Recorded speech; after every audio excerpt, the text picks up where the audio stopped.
Olá, vamos começar a nossa aula sobre processo judicial tributário. Nós vamos falar, né, das ações tanto de iniciativa do contribuinte quanto de iniciativa do fisco. Nós precisamos saber que o processo judicial tributário ele serve, né, para o contribuinte discutir eventuais débitos já lançados ou não, a gente vai ver quais são as hipóteses em que isso cabe. Precisamos saber também que é através do Poder Judiciário que o fisco tem a possibilidade de cobrar, né, através da execução fiscal, de cobrar o débito fiscal, aquele que já está inscrito em dívida ativa, porque a administração pública não tem a autoexecutoriedade, portanto, fica restrito ao Poder Judiciário a possibilidade, inclusive, de realizar constrições judiciais. Isso se dá em função do princípio da inafastabilidade da jurisdição, que está inserida na nossa Constituição. O nosso modelo de execução fiscal, né, de cobrança de dívida fiscal, ele é um dos únicos do mundo que se valem do Poder Judiciário, porque nós temos essa impossibilidade que eu falei, né, da administração pública cobrar de per si através de constrições, e desse modo o contribuinte também pode analisar, né, pedir para que o Poder Judiciário venha a analisar qualquer lesão ou ameaça de lesão a direito que ele venha, né, a sentir, a sofrer perante o Poder Judiciário. É importante também ressaltar que vigora, por óbvio, no processo judicial tributário, o devido processo legal, o contraditório, a ampla defesa. Todos esses devem ser resguardados lá no processo administrativo, mas é aqui no processo judicial tributário em que se forma uma relação triangular e que nós devemos observar efetivamente esse devido processo legal, esse contraditório, essa ampla defesa, e é por isso que se deve ter muito cuidado com a responsabilização tributária. Esse é um ponto que todo tributarista, né, quando estiver atuando nas causas tributárias, deve atentar, né? Muito provavelmente a principal questão que se vai buscar, se vai, né, pegar no escritório, vai ser a questão da responsabilização de sócios, porque atualmente ainda há esse expediente por parte do fisco, por parte das procuradorias, né, de executar CDAs que contêm em seu texto, né, como corresponsáveis os sócios. Então, o processo judicial tributário vai servir para se dirimir esse conflito também, e é por isso que a gente precisa compreender quais são as formas de defesa do contribuinte, né? Se você está fazendo a OAB nesse final de semana, ou se vai fazer a OAB, você deve verificar que podem cair, né, dentre as peças possíveis, alguma dessas aqui, alguma dessas de iniciativa do contribuinte, ou as formas de defesa do contribuinte, quando o fisco, né, ajuiza uma das suas ações. Por óbvio que aqui não vai dar tempo da gente pormenorizar todo o conteúdo dessas ações, então eu vou me restringir a uma apresentação de cada uma delas. Para você que está estudando, né, está revisando aí para a OAB, veja isso aí como uma forma de revisão, efetivamente. Então, as ações de iniciativa do contribuinte, eu coloco aqui dentre essas, né, essas 8 possibilidades.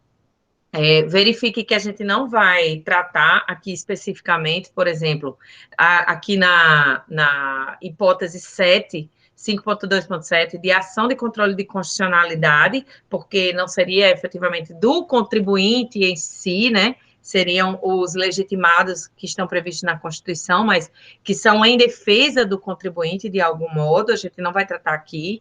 As ações coletivas também, inclusive, de legitimidade do Ministério Público ou ação popular de legitimidade de qualquer cidadão, também não vamos tratar, porque essas são tratadas, são pormenorizadas lá em direito processual civil, então eu vou me restringir a falar dessas ações relativas efetivamente, né, que são mais específicas do direito tributário.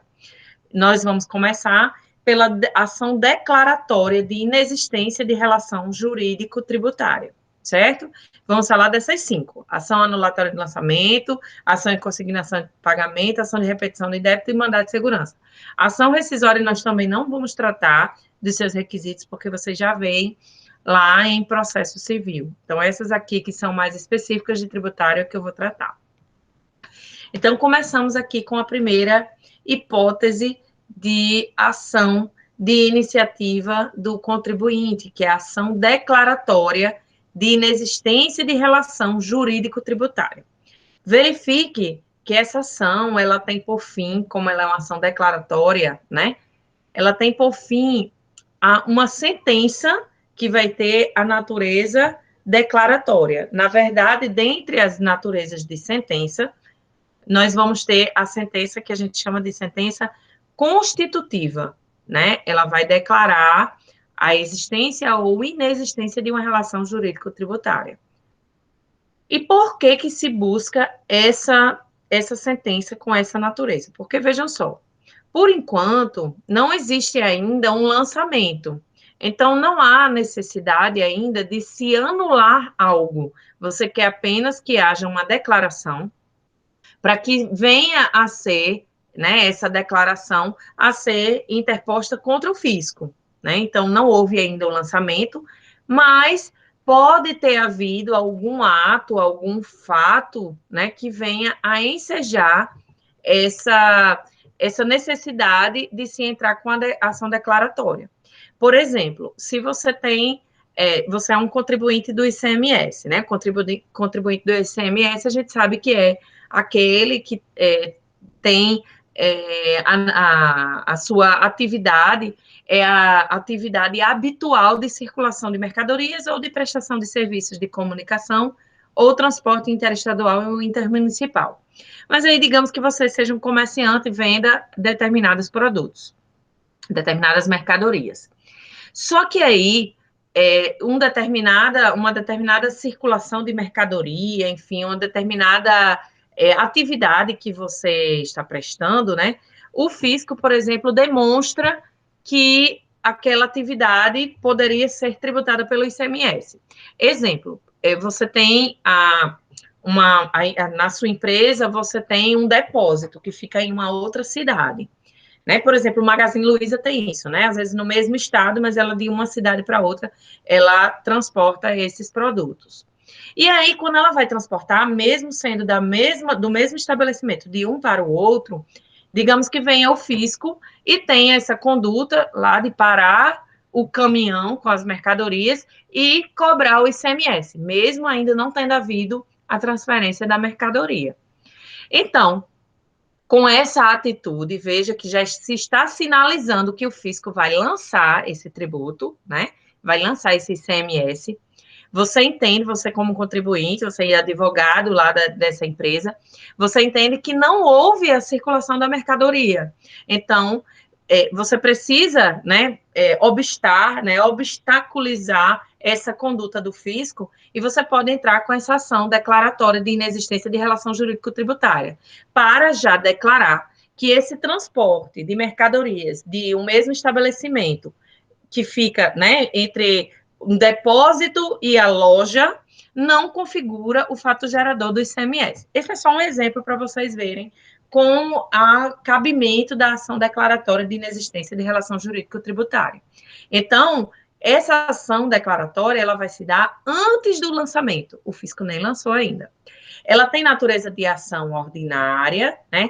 E o cabimento ou a finalidade é obter a certeza jurídica relativa à inexistência da obrigação tributária. Então, o que se vai procurar declarar é que não há nessa conduta da empresa de mero transporte de um estabelecimento, na verdade, está dentro do mesmo estabelecimento, mas de uma loja para o depósito, né, ou do depósito para a loja, não houve circulação da mercadoria. Então, você obtém a certeza jurídica e pode opor ao fisco aquela sentença com relação àqueles fatos geradores. Então, esse é o cabimento da ação declaratória de inexistência de relação jurídico-tributária. Então, lembrem que ela vai se dar antes da ocorrência do fato gerador, né? Ou do fato gerador, não. Antes do lançamento, desculpem. Antes da ocorrência do lançamento. Deixa eu passar aqui. Passamos, então, para a ação anulatória, né? Anulatória de débito tributário. Eu botei de crédito, né? Que é perante o fisco, mas para o fisco, né? Ele é anulatória de débito. Para você. Para o fisco é anulatória de crédito, para você é anulatória de débito. Na verdade, essa ação anulatória, veja só, ela tem por fim, né, anular um ato administrativo, né? Então, você vai anular aquele crédito, abrange o lançamento, vai abranger a decisão administrativa que confirmou o lançamento, vai abranger a inscrição da dívida. Então, a finalidade dela é anular o crédito tributário, anulando, então, esses atos administrativos. Pode ser todos ou pode ser você anular a inscrição da dívida, ele já vai ter como consequência anular os outros.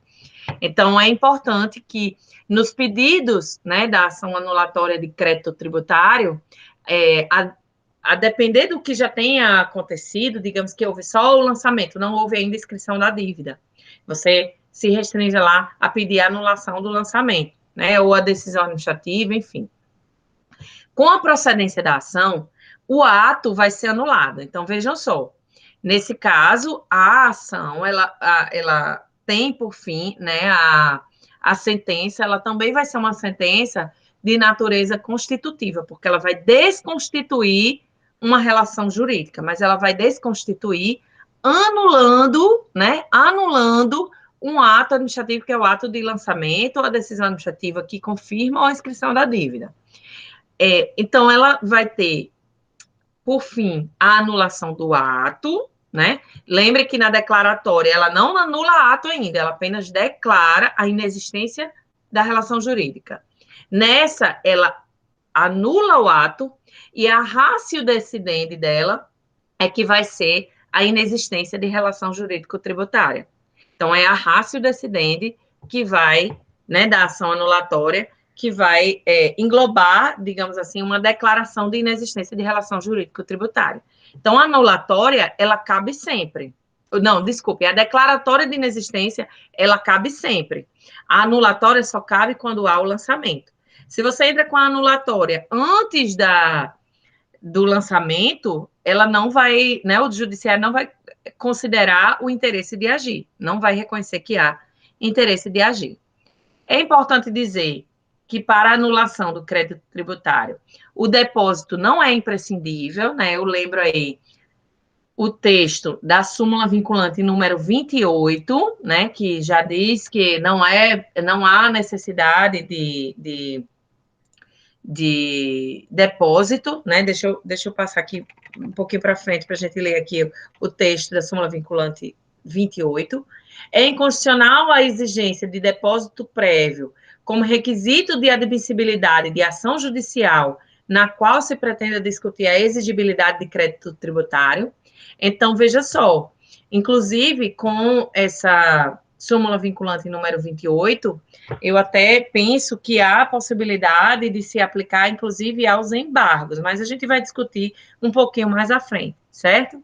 Então, não é possível se exigir esse depósito prévio para se admitir essa ação judicial. Inclusive, nessa ação judicial de anulação de crédito, você pode pedir a liminar, né? A tutela de urgência, a tutela de evidência, e discutir a exigibilidade do crédito. Então, você pode pedir a tutela de urgência para suspender a exigibilidade do crédito. Aí, o juiz, né, o magistrado, a magistrada vai verificar a viabilidade da suspensão dessa exigibilidade sem a necessidade desse depósito, certo? Então, suspendendo a exigibilidade, não vai ser possível que a Fazenda Pública continue lá a execução fiscal, vai permanecer suspensa, porque vai permanecer suspensa a possibilidade de constrição judicial, né? Porque está suspensa a exigibilidade do crédito. Então, deixa eu voltar. Além disso, né, então, o depósito ele não é imprescindível, e a súmula vinculante 28 a gente já viu. É importante dizer que a possibilidade de se aderir a refis durante a ação anulatória de crédito tributário, né? Você aderindo a refis, vocês sabem que há o reconhecimento do débito, né? Quando alguém adere ao parcelamento, durante a discussão da dívida, você reconhece o débito. Isso é, para mim, um contrassenso. Você aderir ao parcelamento para suspender a exigibilidade, muitas vezes, e reconhecer de per si já o débito total. Para mim, há a possibilidade de se parcelar, sim, e de se discutir, mas a gente vai ver isso mais à frente. Passamos aqui a ação de consignação e pagamento. Bom, só uma observação. Essas duas ações, a ação declaratória de inexistência de débito e a ação anulatória de crédito tributário, ou de débito tributário, elas são específicas do direito tributário, são as únicas que você vai usar apenas, né, no direito tributário. As demais você vai usar com outras finalidades, como, por exemplo, a ação de consignação e pagamento. A ação de consignação e pagamento, ela vai ser usada não apenas no âmbito tributário, você já deve conhecer lá do direito civil, que ela vai ser usada quando alguém se recusa a receber aquele pagamento, né, por achar que não está correto, ou quando há uma subordinação, né, do recebimento ao cumprimento de alguma exigência. No direito tributário, isso também vai se repetir. Então, ela vai caber quando há, né, pelo fisco, a recusa de recebimento ou a subordinação, né, desse recebimento ao pagamento de outro tributo ou penalidade, né? Então, ele diz, eu só recebo aqui o imposto de importação se você pagar o IPI, ou ao cumprimento de obrigação tributária. Então, eu só recebo aqui o valor do ICMS se você emitir a nota fiscal. Então, se há essa recusa de recebimento condicionando a uma outra exigência, ou quando se subordina, né, o recebimento a exigências administrativas que não têm um fundamento legal, por exemplo, ou quando se exige o tributo por mais de um ente com o mesmo fato gerador, quando dois entes tributantes exigem aquele tributo, né? Então, você pode entrar com ação de consignação em pagamento, para poder discutir a quem que você vai pagar. Você entra com ação de consignação em pagamento, um exemplo, quando você tem uma casa ali em Nova Parnamirim, e o fisco de Natal e o de Parnamirim estão exigindo o IPTU. Antes de você saber exatamente qual fisco você deve pagar, você pode entrar com ação de consignação em pagamento de um, né, ou de outro, para poder discutir de quem é a competência.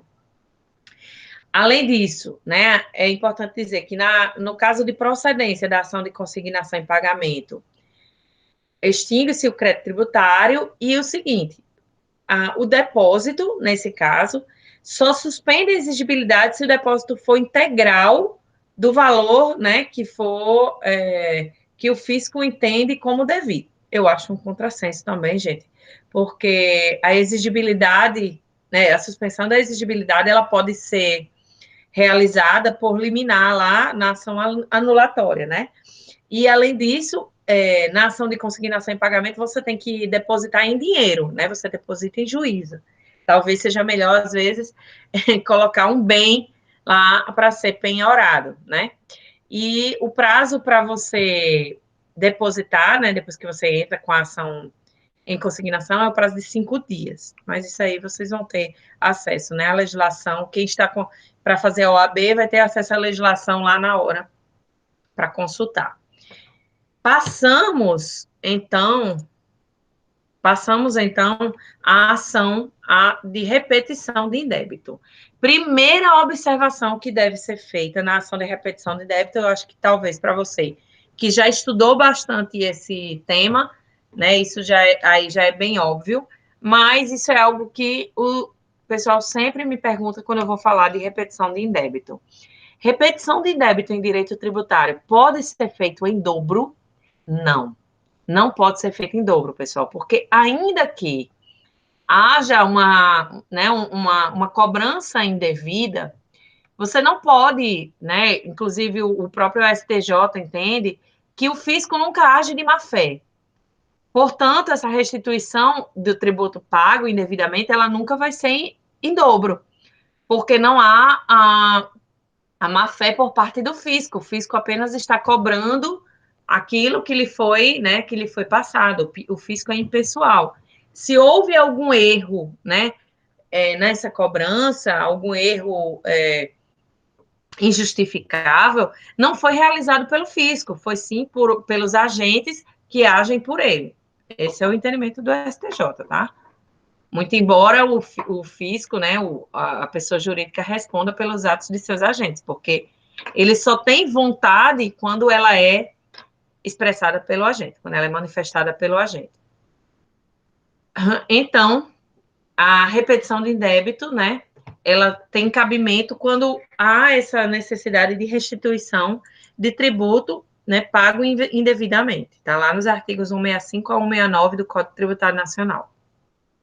As hipóteses de cabimento da repetição do indébito, né, é importante dizer que deve ser, né, quando se reconhece, né, há um reconhecimento por parte da pessoa não devedora, a pessoa que não deve, né, ela pagou indevidamente. Quando há inexistência de fato gerador, quando você achava que tinha um fato gerador, por exemplo, naquele caso que eu falei de empresa que tem a loja e o depósito, o fisco, digamos que parou lá numa fiscalização que fica, né, itinerante, por exemplo, na estrada, parou e cobrou o ICMS, foi pago, mas na verdade você depois verifica, né, foi pago ali, foi recolhido o ICMS, verifica que não há fato gerador. Então você entra com a repetição do indébito.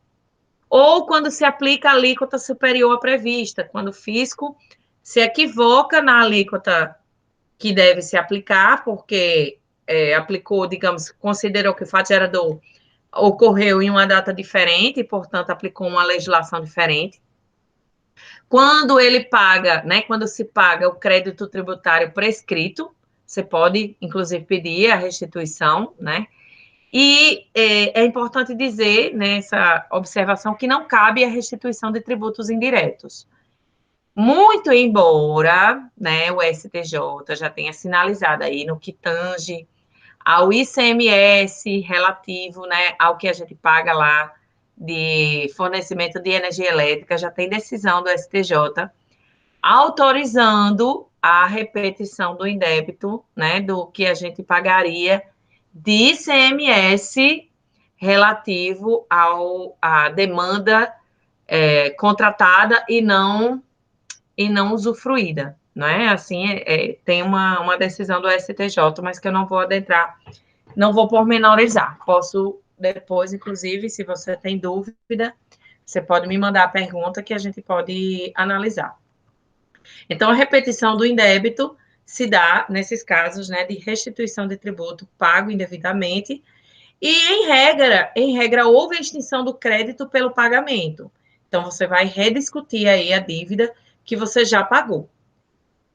No caso da prescrição, da repetição do indébito, né, no caso da análise, né, dessa prescrição da repetição do indébito, qual é o prazo que você tem para ajuizar essa ação de cobrança, né?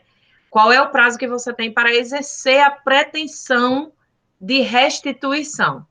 No caso do tributo, né, que é lançado por homologação, vai ser o dies a quo, né, o prazo é de 5 anos, mas o dies a quo vai ser no momento da extinção do crédito com a homologação. Então, quando houver a homologação, ali começa a se contar o prazo para que você exerça a pretensão da repetição de indébito. Se for tácita a homologação, até 5 anos do primeiro dia do exercício seguinte, aquele em que ele poderia ter sido lançado, certo? Isso está no Código Tributário Nacional. Então, para os tributos lançados por declaração ou de ofício, também até 5 anos do primeiro dia do exercício seguinte. Ai, meu Deus, desapareceu aqui para mim. Tá certo. Não, tá certo. Até 5 anos do primeiro dia do exercício seguinte, aquele em que poderia ter sido lançado. Então, vejam que a prescrição na repetição do indébito, né, ela corre junto ali com a própria o próprio prazo ali decadencial, né, como se corresse conjuntamente. Além disso, se o tributo for considerado inconstitucional pelo STF, gente, o termo a qual, né, o dies a qual, é a data da publicação da resolução do Senado nas hipóteses de controle difuso e a data do trânsito em julgado da decisão do STF que em controle concentrado concluir pela inconstitucionalidade do tributo. Então, quando a decisão do STF, né, for em controle concentrado, a data do trânsito em julgado dessa decisão vai ser o dies a quo para a repetição do indébito. Então, se o tributo for considerado inconstitucional pelo STF, pode ser que caia aí na OAB, né? O tributo foi considerado inconstitucional. Aí você vai ver se foi controle difuso ou controle concentrado.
Voltando, gente.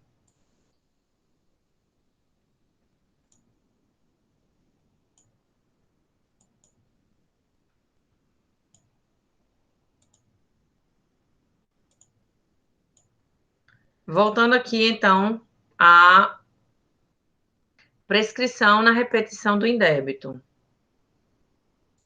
A prescrição, vou voltar aqui um pouquinho, porque eu não sei, eu perdi a minha conexão rapidamente, então, quanto ao tributo considerado inconstitucional pelo STF.